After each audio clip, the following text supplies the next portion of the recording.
Back with yet another rebuild, but today it is a rebuild with a difference because I will not be in charge of any single transfer activity going on at today's club. We are going to be rebuilding Wolves by leaving everything up to my board of directors or my director of football, and that is today's challenge. Yes, I know Wolves are a Premier League club, but they have kind of struggled recently in the past couple of seasons. Things have slowly started to turn around. Yes, okay, they have beaten Liverpool 3-0 in recent history in real life, but I wanted to take into the game a little bit of a challenge because they have this interesting thing here. The board culture is to sign Portuguese players and sign high reputation players as well, which I actually think means they are the perfect fit for a director of football challenge. I'll be in charge of training and the tactics, and I will leave everything else up to the men upstairs. If you do like the rebuild content on the channel, guys, please do hit the like button down below because that is the easiest way to show me that you are enjoying the content. And if you are new around here, consider hitting that subscribe button as well because, you know, it's free and it does help out, all of that good stuff. So we are going to dive in. This is Wolves in-game. Their board expectation for the first season is to finish in mid-table in the Premier League. They also want to be competitive in the FA Cup and be competitive in the EFL Cup. But what I have done is we have gone onto the staff screen here. We currently don't have a director of football, but what I have done is I have assigned everything all away. At the moment, it's going to my assistant manager. As soon as there is a director of football in place, I'll be putting them in charge of making all the transfers. They make all the transfers. They deal with all the contracts as well. This is going to be very, very interesting to see what sort of a side can be put together for Wolves. Now, I needed a tactic which I think is quite strong, so we went with the 𝘼𝙗𝙗 victory, and the reason I went with this one is because of these two volantes that I think are perfect for this. We've got Ruben Neves and João Moutinho. Obviously, the board like their Portuguese players. These are two of the best Portuguese players in this team. We are going to try them, and they are going to be the focal point of this team. We're going to try and build around these two guys. So if we go and take a look at the competitions, obviously we have the Premier League, we have the Emirates FA Cup, and we have the Carabao Cup. If we take a look at the Premier League and we take a look at the season preview, this is how we are expected to finish. We are expected to finish 10th, so just inside that top half. Obviously no players in that media dream 11. We are going to simulate the season and see how things get on and see if there's any transfer activity that I need to update you on. Okay, so season 1 is in the books, and I have to say there was no transfer business done at all. But Wolves have finished inside the top 6 with the Volante victory. They do qualify for the Europa Conference League by finishing in 6th, which I'm really, really happy with. We were knocked out in the quarterfinals of the Emirates FA Cup by Manchester City and knocked out in the 3rd round of the Carabao by Leicester. Unfortunately, Man City do win the title. Obviously, they are going through their own investigation, but Aston Villa, Bournemouth and Nottingham Forest are the teams relegated. If we expand this and take a look at the stages a little bit, you can see 𝘼𝙗𝙗 𝙤𝙗, the 2nd top goal scorer in the Premier League, which is very impressive. Adama Traore with also 12 assists. I'm sure Wolves fans would love to see a little bit more of that. If we expand this, you can take a look a bit more at the detailed persuasion of how things have gone. 19 victories for the team throughout the course of the season, 5 draws, 14 losses, 65 goals scored, 55 goals conceded, that plus 10 goal difference, and we are one of many teams that do finish on 62 points, guys. Also, Arsenal, they finished on 62 alongside ourselves, alongside Leeds United, and alongside Leicester City, who look like they absolutely choked that final few games of the season. So moving in to season number 2 in this first summer, we're going to have just shy of £60 million to spend. Now, I'm really intrigued to see, this is the first director of football challenge that I've done on this year's game, because I'm really intrigued to see what actually happens. Do they adhere to the club culture? Do they sign these high profile Portuguese players?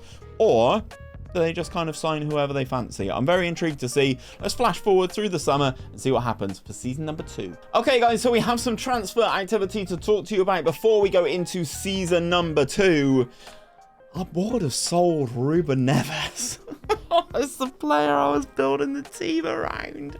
He's gone to Arsenal. They finished on the exact same amount of points as us last season.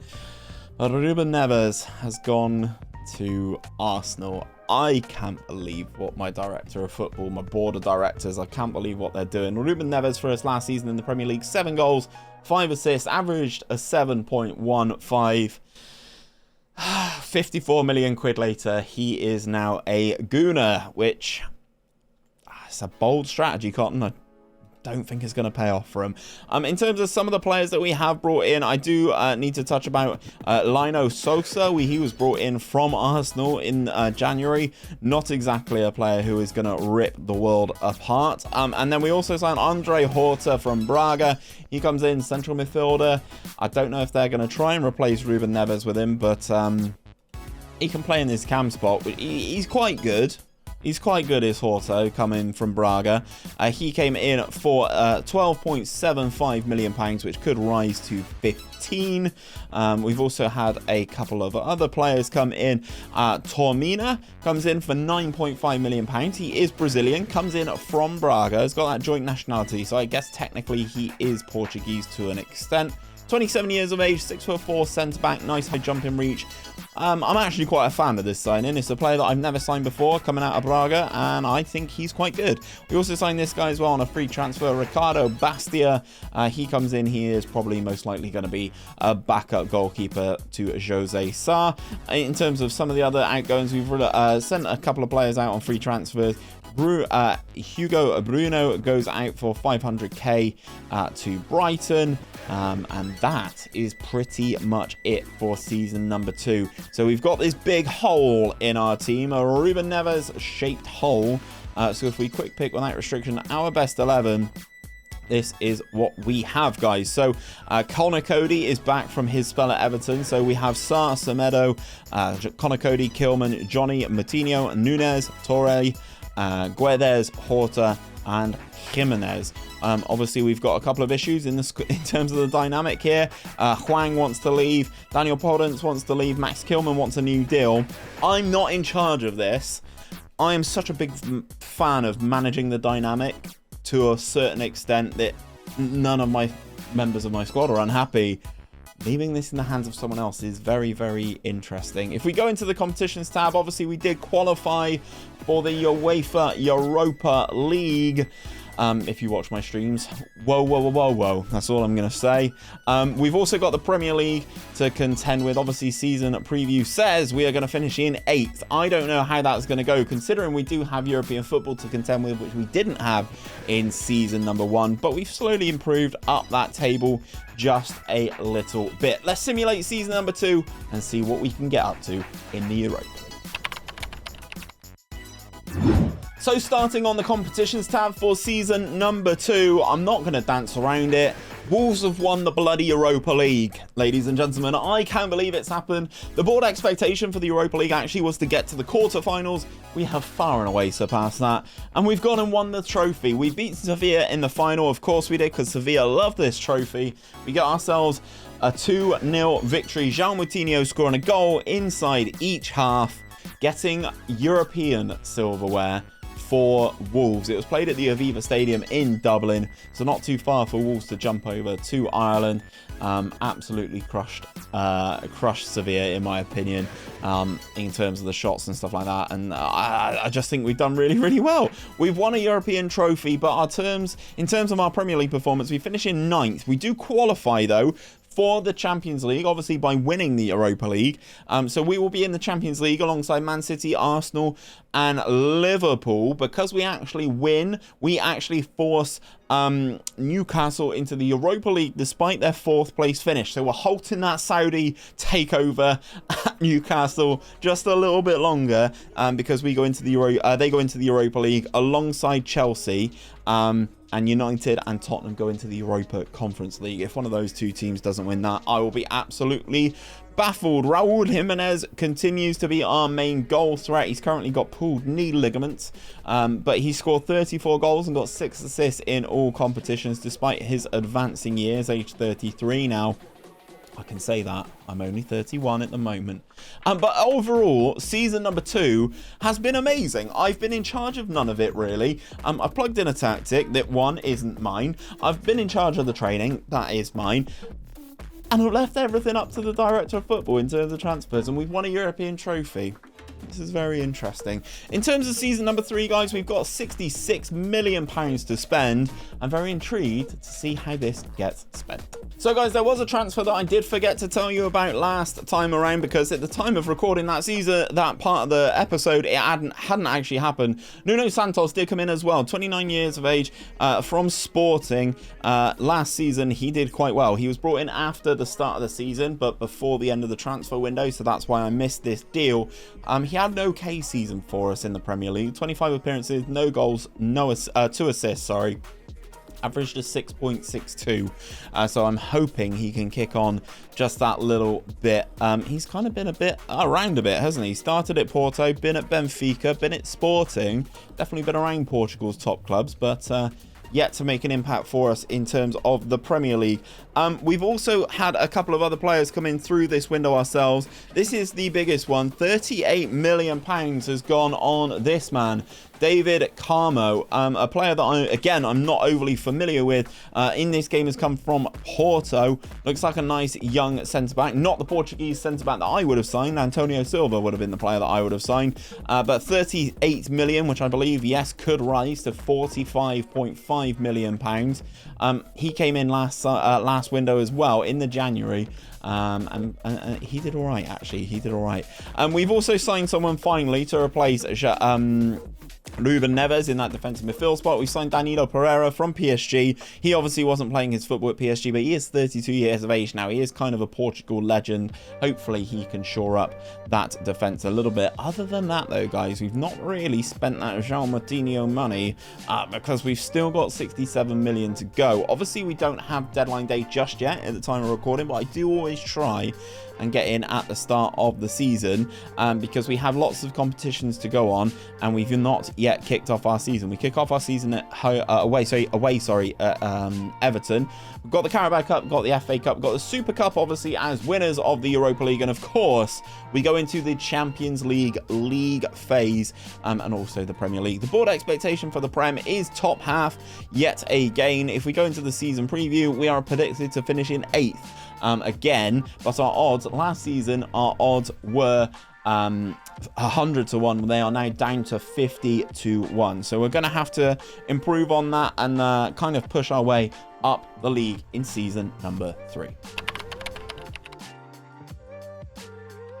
So season 3 is done and dusted, and this is what I'm going to call our almost year. We kind of just about were quite unlucky adding to more silverware, adding to that Europa League from last season. So let's talk about it. We started the season off with the UEFA Super Cup. We were Europa League winners. We took on Tottenham, who won the Champions League the season prior, which is fair play Spurs, and they beat us 3-0. So Tottenham did well there. Our other runner-up trophy or runner-up medal was in the Carabao Cup. We lost to Crystal Palace in this final, a team that we should definitely be beating, in my opinion. I can't expand the game to take a look, but we lost to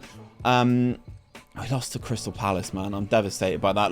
Knocked out in the 5th round of the Emirates FA Cup by Chelsea, and we finished in 7th in the Premier League, meaning no Europe for next season, because if we expand the league, you can see here, Brentford are down there in the Europa League. Crystal Palace get Conference League football for winning the Carabao Cup. Europa League for Spurs and Arsenal, and then the Champions League for the top 4 of Liverpool, Man City, Chelsea, and Manchester United. I'm curious to see, did I miss any transfers? Did we sign anybody at all? We did. Okay, Thiago Jallo comes in. Okay, another centre-back. Why are we just signing centre-backs? We also got Musrati. He came in on loan from Newcastle. Alexandre Brito, another guy, another Portuguese youngster, comes in from Sporting. Again, rather disappointing. And then we spent 9.5 million on this guy, Thiago Gueva. Again, looks okay. Actually, could well be an improvement for us on these midfield spots. The transfer activity has been relatively poor, I would say. I would like to think I would have spent these millions a lot better myself if I were to have done it.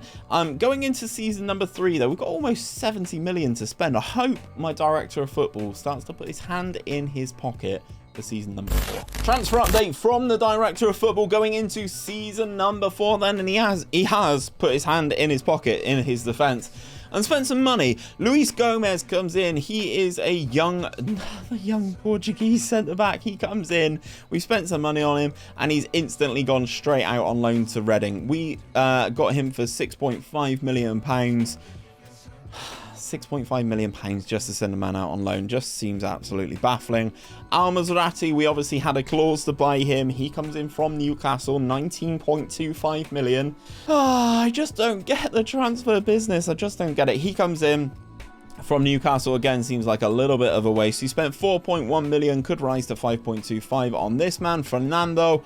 He is a new gen. Not a huge fan of him. Again, wanted by teams out on loan. So again, not a signing that's going to really improve us. We also signed this guy, André Oliveira. Again, young-ish, 19-year-old. 19 years of age, man. Capped at the under-20 level for Portugal, but currently considered, if I spoke correctly, a EFL Championship standard player. So again, nothing massive really improving us right now. We are trying, it would look like, to bring in João Paulinho, who looks very good, obviously at Fulham right now. He looks very good. We've bid 13 million quid for him, so you can imagine that might be coming through. But if we take a look at our best 11, we'll quick pick without restriction our best 11, and this is how things are looking. Obviously, we've got 𝘼𝙗𝙪 up top now, but Sarr, Semedo, Cody, Kilman, Johnny, Nunes, Pereira, Torre, Santos, Porter, 𝘼𝙗𝙪 hasn't really improved too much. And if we go on the club vision, they are delighted that we are signing Portuguese players, because that's all we seem to be doing, is signing young Portuguese players who aren't actually going to impact our starting 11 at all.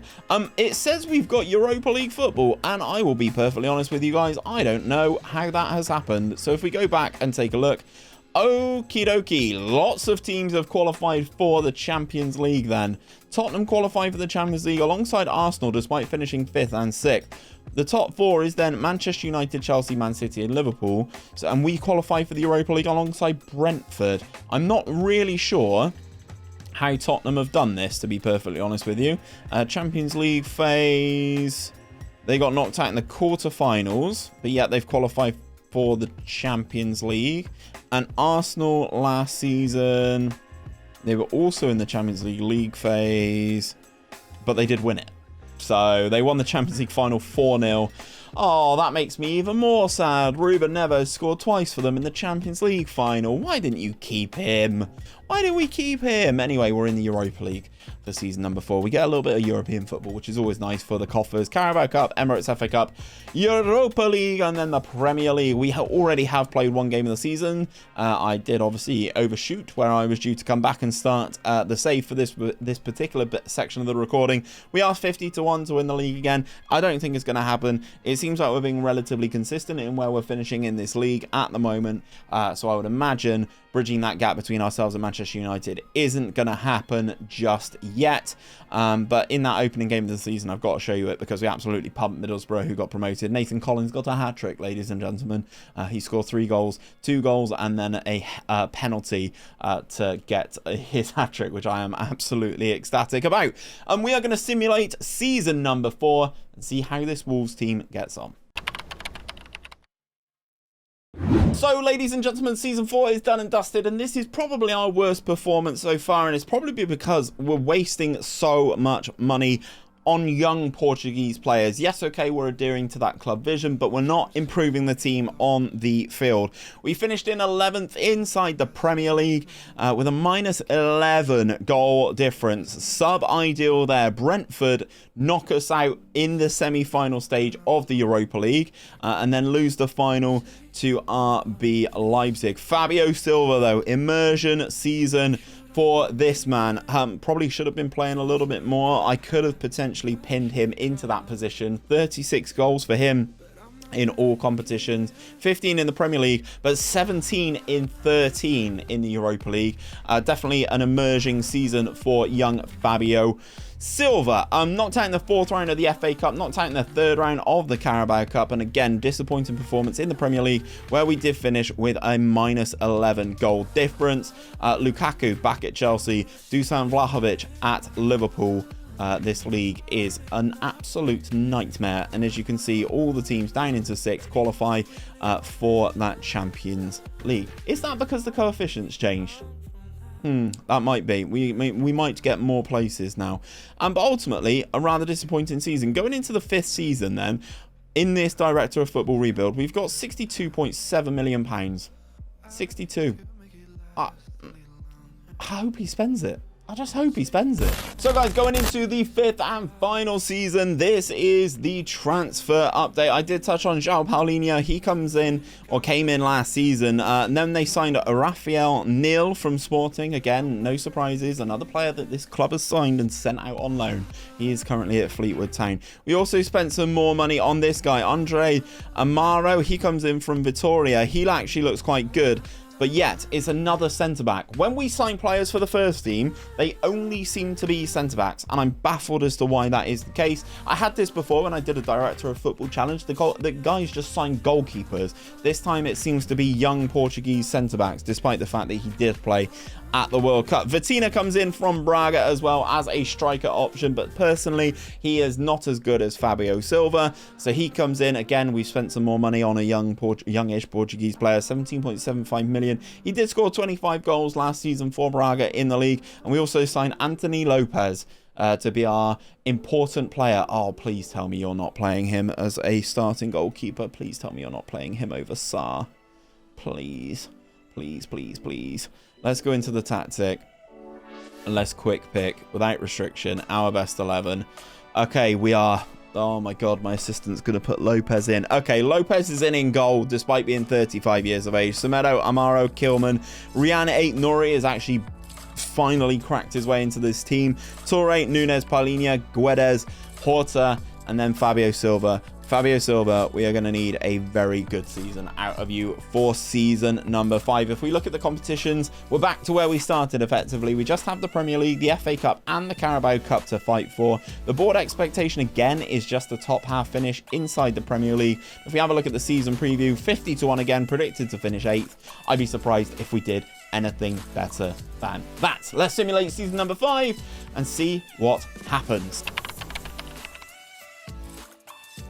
So guys, before I reveal how things got on in season number 5, I do have 2 more transfers to bring you. These happen, one close to the end of the deadline. They signed Leandro Barreiro, is how I'm going to say this dude's name. Luxembourg, Portugal, or Angola. Got that trifecta of nationalities on the go. Another central midfielder for the team. He had an okay season by the looks of things. Not the best this time around. But they paid 25 million for him, which is, it feels like a lot. David Pereira da Costa came in from Lens as well, 13.75 million. He actually looks quite good. 26 years of age, looks well-rounded. They keep buying some of these players. This guy's actually one who I feel could probably back up Horta in the squad. So let's talk about the team and how it was left, right? Because with our quick picking of our best 11, this is how we are looking. I've seen that Semedo has gone. Where has Nelson Semedo gone? We sold him to Benfica for 3.6 million. I mean, again, bold strategy. Offers coming in for José Sá as well, which is, again, very interesting. So this is how the Wolves team looks at the end of this. It is obviously very Portuguese. Lopez, Johnny, Amaro, Kilman, 𝘼𝙗𝙗𝙪, Traoré has stayed there the whole time. Adama Traoré, Nunes, Paulinho, Guedes. There is Da Costa there coming in at cam. And then we've got Silva up top. Did Silva have a good year? We click on him here. 22 goals in 24 starts. That's not too bad. Not too bad. I was kind of expecting a little bit more after he popped off last year. But had a better year in terms of his average rating, which is pretty interesting. 20 and 27. Okay, fair play, Fabio. Fair play, Fabio. Let's go on to the competitions tab. Disappointing again in both cups, actually. Knocked out in the 3rd round of the FA Cup by Leeds United. Knocked out in the 4th round of the Carabao Cup by Arsenal. But they did finish in 7th inside the Premier League. We won 20 of our games this season, so there obviously was an improvement. Just 1 point behind Arsenal, who qualify for the Champions League. 2 points behind Newcastle and Chelsea, who qualify for the Champions League and the Europa League, respectively. It looks like Newcastle have dodged the Champions League the entire time. and we will have European football for next season. The coffers, I assume, are still quite healthy. 68, almost 69, 70 million in the overall balance. 68, it's almost 69 million again in the transfer budget. I don't understand why we're not spending it, but that's the director of football's fault, I guess. But that is today's rebuild done and dusted, guys. If you have any ideas of who you would like to see me rebuild in the future, drop it down in that comment section. And if you do like the rebuild content, guys, check out this playlist. Popping up right here is all of the rebuilds that I've done on this year's game.